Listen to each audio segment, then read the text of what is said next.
Welcome back to Animal Crossing New Horizons. I'm Dear Darling, and shall we see what's going on our lovely island of Fawnhollow today, where, if you can tell by the title, we're going to be talking about Spiritfarer, because I realised that I never actually talked about Spiritfarer the first time I finished it, and I finished the DLC content. It's not really DLC, but the extra content which was added after I finished it for the first time. I actually finished it a few half a week ago, maybe 5 days ago or something. I don't quite recall, but I just genuinely just forgot to talk about it every single day. So we're talking about it today. I will give you warnings before I go into major spoilers or anything. Or probably be mild spoilers throughout this episode and that sort of thing, but I will warn you, and yeah, that's about it. It's basically a loose review. But anyway, good evening everyone. Right now in Fawnhallow, it's 9:09 PM on Thursday, June 15th, 2023. So Spiritfarer is actually a game I enjoy a lot, but it's kind of weird because it's sort of a game where I love the story and the concept of Spiritfarer. The way I'd surmise it is Spiritfarer is a game about loss and death in general, and with different ways and different stories that humans, well, no, I suppose they're not humans in the game, but people have to experience it. Both the high, not the highs necessarily of death, but the highs of life and appreciation of it, and the lows of the tragedy of death and lost ones, and the intensities of the stories which go with it. And Spiritfarer basically is just something which explores those themes. So yeah, I absolutely love the story. I love the concept of Spiritfarer. In fact, this is probably an episode where we're just going to sit down and talk, because otherwise I'm going to be too distracted in doing things. I love the concept of Spiritfarer, but the gameplay of Spiritfarer is okay, I would say. It's like a management game is probably how I describe it best. And how good a management game is it? It's fine, I would say. I think it starts out pretty good and it ends, and then the middle it gets probably a bit too hectic, and then towards the end it's there's nothing to do, is probably what I describe. It's its pacing is a bit weird by nature of the design of Spiritfarer, because that's just unfortunately how it has to go, which I'll get onto in a bit, I suppose. But it's a management game which sort of feeds into the experience, I suppose, and you do feel like you're I guess this is mild spoiler territory now, so if Spiritfarer sounds like your sort of game, I would go play it. I would recommend it. If you like story games, Spiritfarer is definitely a great game to play, because it's chock full of very interesting stories, I think, very human, personal stories, I think. But yeah, mild spoilers. So, I mean, you play as Stella. She's It's a game which is basically told not entirely, but mostly through metaphor and sort of allusions to the actual story, and then you sort of have to figure out the actual story for yourself, kind of. They actually fixed it a little bit. Well, fix is a different, perhaps not right word, but assisted it with the additional characters, with Lily, who more explicitly says what's going on. But you're playing as Stella, who is basically, I forget the word, it's palliative, right? As basically she's at end of life care nurse. She cares for people in their dying moments, I suppose, in their dying times towards the end of their lives. And all the characters you meet along the journey in Spiritfarer are people that made an impression on her, that stuck in her mind, or a story that she remembers, etc., etc. All these notable people throughout her life. Yeah, and they all have very interesting stories. I need to bring up a list of them, otherwise I'm going to forget. We obviously, I don't think, can talk in depth about every single character, because there's just so many characters, but they all have a very unique and interesting story to tell. But now we're going to get into big spoilers, I suppose, so just be warned. Everything is game now. I could spoil anything, so if you haven't played the game and you want to remain unspoiled, please do quit off this video and play the game. It is a fantastic game, I would say. Okay, so yeah, I mean, the whole overarching thing about Spiritfarer is the fact that you're playing as Stella, caring for these people in the final moments of her life. That's why it's a management game, because you had to do so much. You had to care for these people. You're simulating Stella's experience, I suppose, through an extrapolated version. But she's kind of also a psychopomp, or whatever it's called, where she is like the Reaper. She's satisfying or fulfilling their final wishes or needs. I don't want to get stung by those mosquitoes, so we're going to move inside. Their final needs, and she brings them to the afterlife. But the entire thing is, I suppose, her own sort of psychopompy story, because she is bringing herself to the afterlife after fulfilling her own sort of not feelings of satisfaction, but fulfilling her own story of caring for all these people, I suppose, in her life. So it's sort of like a full circle thing. And, the circle motif comes up quite a lot, I think, during Spiritfarer, because, circle of life and all that. And often like a division, like even when you bring them to a lot of spirits with a spirit door themselves, I mean, you get a very notable circle completing itself, the circle of life, like starting and ending. Half of it, above the water being life, and half of it under it being death, I suppose. So the game is very symbolic, I think, for a lot of the things. Like, all the characters are very symbolic as well. Like, everything kind of has a meaning, which I love. I love when stories do that sort of thing, because it's always fascinating to read about, even if it goes over my head in the actual game.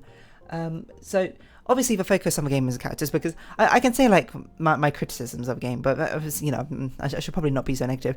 But basically the long and short of criticisms is the management aspect is like, I would say. I think it starts out fine, I would say.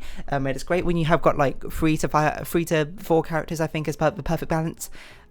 Maybe 3 characters is probably like one of the best balances of when you're doing things. It feels like you can balance things properly and you have time to go visit things. Then you get to like 5 or 6-ish towards the mid game, and it becomes hectic where you have so many things to do, which I know it is a game where you can go your own pace. There's no like pressure or anything, but because by design it's a management game, by design it's sort of like insinuating, hey, you got to try and be efficient, because even though it's not really much motivation to do so, it's sort of like built into the game mechanics and design itself, and it's not, I'm not going to say it's stressful, but it's not like particularly relaxing or not like engaging in an interesting way. It feels more like busy work, which, to be fair, probably is reflective of like stellar story, but I don't know, but you still have to be able to look at it from even if it ties into the story, you still have to look at it from a gameplay angle as well and be like, yeah, it's meh.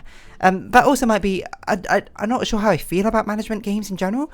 I don't mind management in real life, but like putting it in a video game is sort of just like, I don't know how I feel about that. But one of the bigger problems, I think, towards the end of Spiritfarer is once you basically get like very few, or like 1 or 2 spirits left, you're mostly done with their stories. Nothing happens, basically. Both times I played Spiritfarer, towards the end I was just like, I've got nothing to do now, because I've got like 1 spirit left who needs to go to the afterlife. But it might be better paced if you play it all at once, I think, because I assume that's what Beverly, Jackie and Dario are meant to do. They're meant to fill up, because they very distinctly, you get Beverly near the start, and you probably get Lily, who helps speed things up, and you get Dario, and you get Jackie towards the end of the game.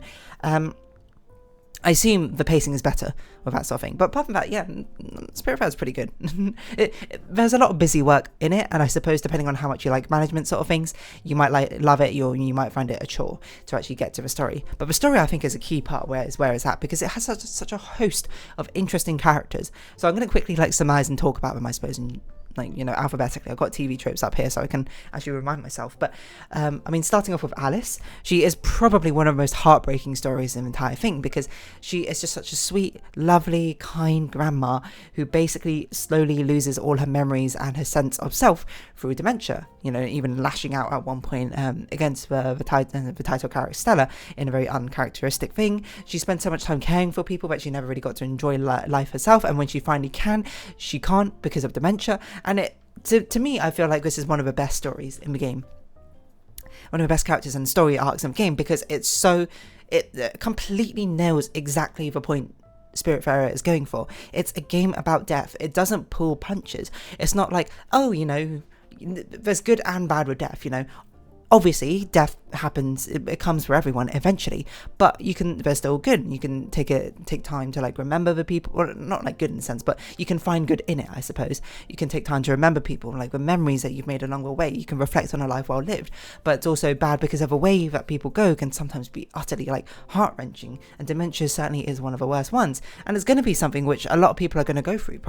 It's probably going to be one of them, probably quite a relatable experience for a lot of people. And I'd imagine, I think Alice is probably one of the most noticeable sort of stories from Spiritfarer. People remember it because it just hit so hard of her slowly losing her mind, and it's just like, no, please, but there's nothing you can do. So top tier story. Astrid, we sort of had to talk with Giovanni, is also, they're all pretty good stories, and I'm going to be honest. It's fine story. Astrid and Giovanni, an interesting one, because I think it displays a very interesting dynamic or relationship, because Astrid is, on her whole, like a pretty good person. She's like a freedom fighter. She stands up for people. She was like, during World War II, she was like like saving like Jewish children, I think, from persecution. So, you know, she's really like an upstanding, like virtuous person. You know, she doesn't pull punches. And Giovanni is like her husband, or ex-husband, I can't remember. Did they get divorced in real life? I don't really remember.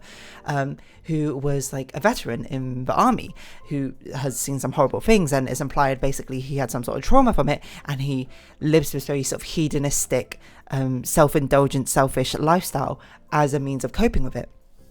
But he still has like a conscience and the guilt over it, and guilt over like the bad things he does. And it's very interesting seeing their dynamic, because they're both very engaging characters in their own right. Even Giovanni, who is, I would not say he's a good person necessarily either. Okay, he's like a good person who's done bad things is probably what I'd say, because he's still got a good heart, but his actions don't reflect that. And I think it's interesting to have a character like that, which you interact with a lot. And it's a thing which you see in a lot of the Spiritfarer characters, is they're not necessarily always trying to make you like them, I suppose. But just by their nature, some of these people are kind of like strangers to Stella until she has to care for them, right? You know, they're not always going to be great people. And Astrid and Giovanni's back and forth dynamics is very interesting, especially when it comes to the end, where you're like, oh, you like them together.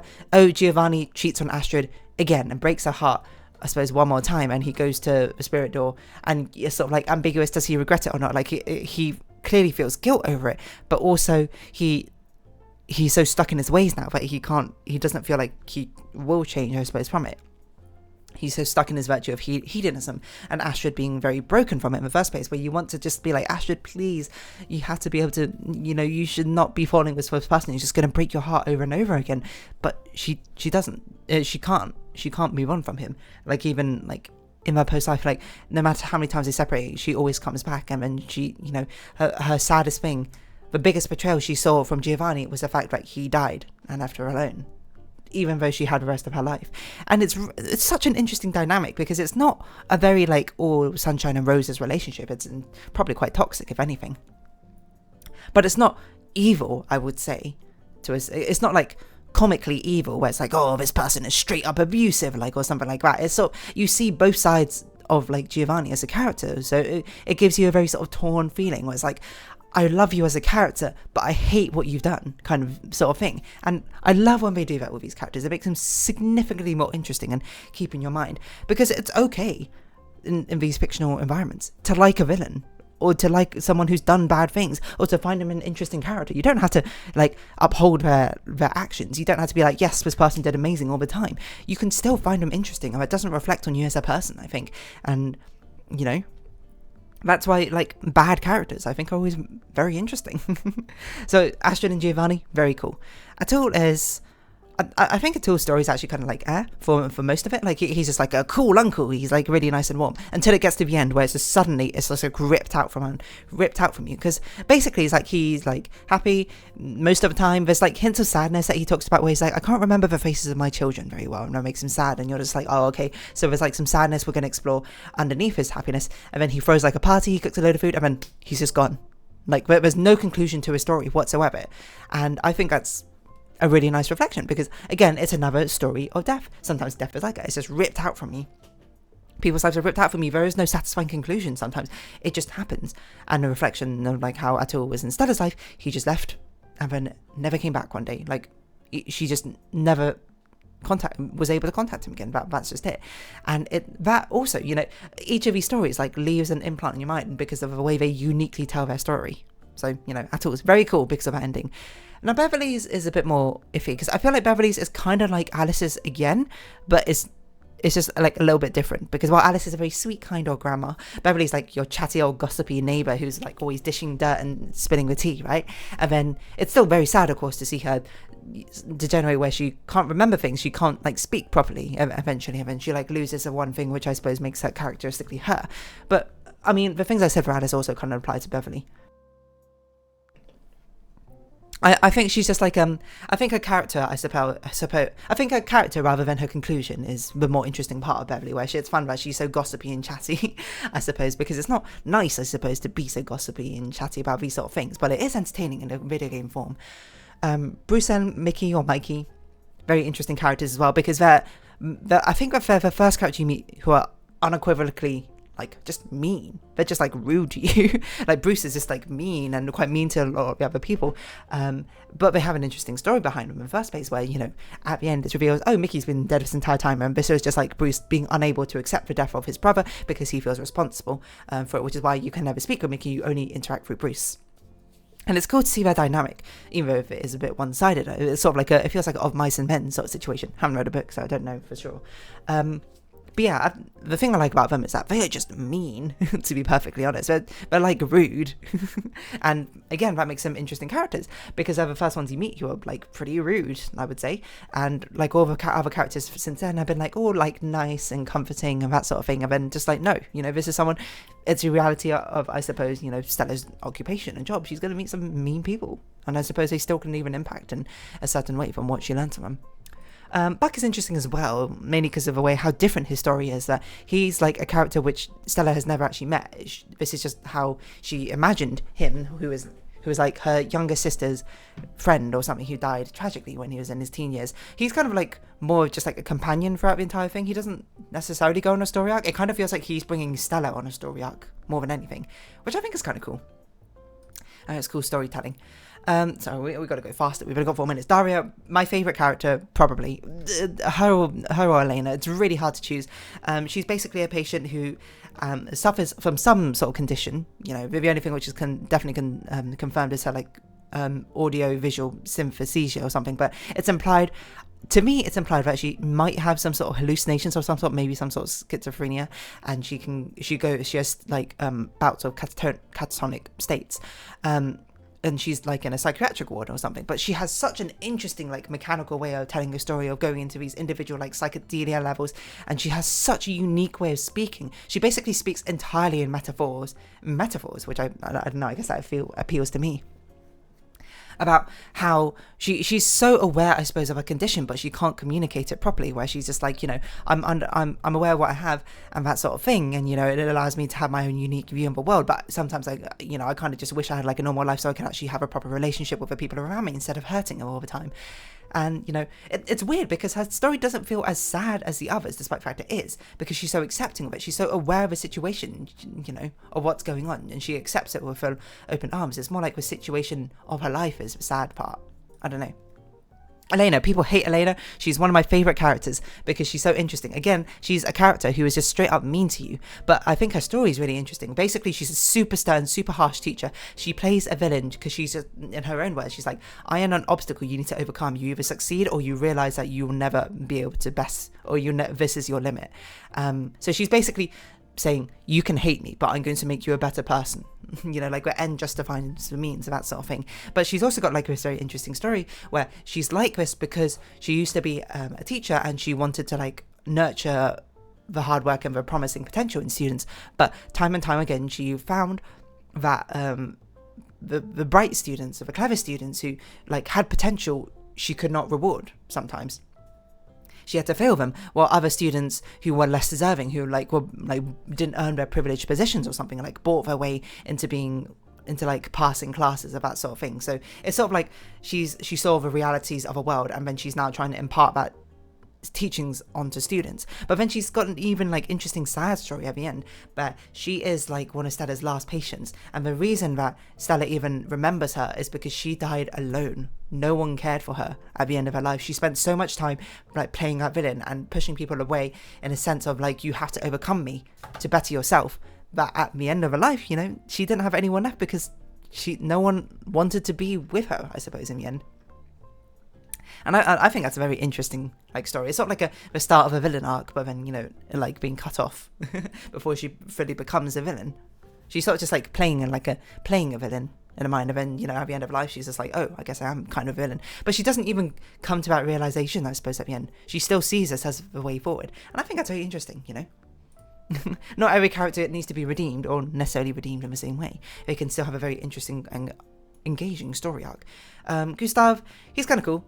I think mostly what he says is kind of cool. His story arc is like, yeah, or whatever. He's mostly like a commentary on art and like what meaning art brings into the world. He shares my own like optimistic and nihilistic views, whereas like life inherently has no meaning. It's a meaning that you ascribe to it which matters, and art is one means of doing that because it can like convey emotions, feelings, stories, etc., etc. So yeah, he's alright. I don't really remember much else of the story, I think. I think he's canonically like disabled because he's in a wheelchair as well, from what I recall, which is like touched on a little bit, but I also don't remember because it's been like 3 years since I played with, since I've done his story. But anyway, he was a pretty cool guy. Gwen, one which is probably the most directly tied with Stella, I suppose, second most. She's just like a cool older sister, and seeing her story unfold is pretty cool. I think she's got like a pretty basic story, you know, kind of at odds with her family. She's kind of like a bit rebellious, you know, but she's also like the cool big sister, and then seeing her die of course feels like family dying, I suppose, in a sense. Jackie's again one of the more interesting stories because he's kind of like a villainous character, but he's not villainous in the way of his bad attitude. He's villainous in his way of his self-defeating attitude, I suppose, his self-pitying, his like he's basically so down on himself to an extreme degree that he doesn't feel himself deserving of redemption, no matter what you do, no matter what you try. And then eventually he probably takes his own life at the end of it, and that's it. He just gives up. And I think that's a very interesting sort of character to explore in the first place. You know, he's not someone he's kind of like competitive or antagonistic kind of to Stella, but it's in a way where you're like, you can see the vulnerability and the layers he displays underneath, and it's a very unsatisfying ending where he just gives up in the end. He doesn't go through that redemption. He doesn't go through that character arc of landing in a satisfying conclusion. He just falls, I suppose. You know, instead of being like a character arc, it's like a character hit an invisible wall in midair and plummets, and that's it. Very interesting. And I think in the way of betrayal on it. And of course it's always nice because it's the entire story, I suppose, is like talking about hospital care and like medical care work and that sort of thing, and Jackie being like a criticism of how unfairly like the medical workers are treated in it, which is, you know, very fair and relevant, I suppose, at least for me living in the UK. I'm not a medical care worker, but you know, the conditions of doctors is not great, shall we say. Lily's a cool character because she's kind of like a meta character in the sense that she basically explains the metaphors of what the story is getting at. So if you don't really understand who on earth these people are, what on earth Stella's deal is, Lily basically spells it out for you in a very nice sort of like photobook way as you see Stella's last moment. So Lily is kind of like a character to facilitate Stella's story, and it works because, you know, Lily's like her younger sister. Stanley is just a really heartbreaking story of like child abuse and neglect, and the childish innocence preserving throughout all, and how it can also be damaged, I suppose, by these formative years. I think the saddest thing about Stanley is like his reaction to like even being like slightly criticized or something, the fact he can't like take even the slightest bit of criticism because of his very abusive mother. And it's just sad, to be perfectly honest, because like when he dies, he goes through a spirit deal, he becomes happy because he's just like, yes, I'm finally doing it, this is finally what I'm meant to do, which is just the most tragic thing for such a young child to have that viewpoint, isn't it? But you know, that's a sad reality for many people. And then Summer's a very interesting character because she's like one of the warmest characters, I suppose, who teaches you a lot of things, but you get to see a lot of her own story arc and her own battle with cancer and her own acceptance of her fate, I suppose. Because she's kind of like already gone on her character arc, you know, she worked in like a capitalistic business or whatever with like dangerous chemicals, and she saw the destruction is done to the environment, and she, you know, got like a cancer diagnosis, and then she learns and like redeems herself from it by becoming like a one with nature and becoming with a tune with it and with the environment and everything, and like has a life of that sort of thing. But she still succumbs to her cancer in the end, which is still tragic, but you know, it's sort of like she kind of managed to get her character arc throughout her life. So she, I don't know, she's kind of got like an interesting mentorish role to Stella the thing. Okay, that was like a speed discussion of all the characters. They're really cool. What can I say? The quests and stories are definitely the best part of Spiritfarer. If you like story-based games, play Spiritfarer. You'll probably like it. And if you like management games, that's just a bonus on top. If you hate management games, maybe give it a pass. I don't know. Maybe just like watch a Let's Play of it, perhaps. But yeah, Spiritfarer. I love the game. I genuinely do. I genuinely do. And it probably does make my top 20 games of all time. Because it's not a topic which I think is often explored enough, like with the topic of death, I suppose. And because it's such a wide topic in the first place that, you know, it's nice to see a game cover it and cover it well. So yeah, on that note, I'm going to round this episode off here. So if you have been watching, thank you very much. This has been Animal Crossing New Horizons. I've been Dear Darling. Likes, comments, discussion, shares, greatly appreciated. Twitter, Discord down below. Hope we can see each other again, but for now, it's our farewell. So until next time, bye-bye for now. Oh, my throat's like dry.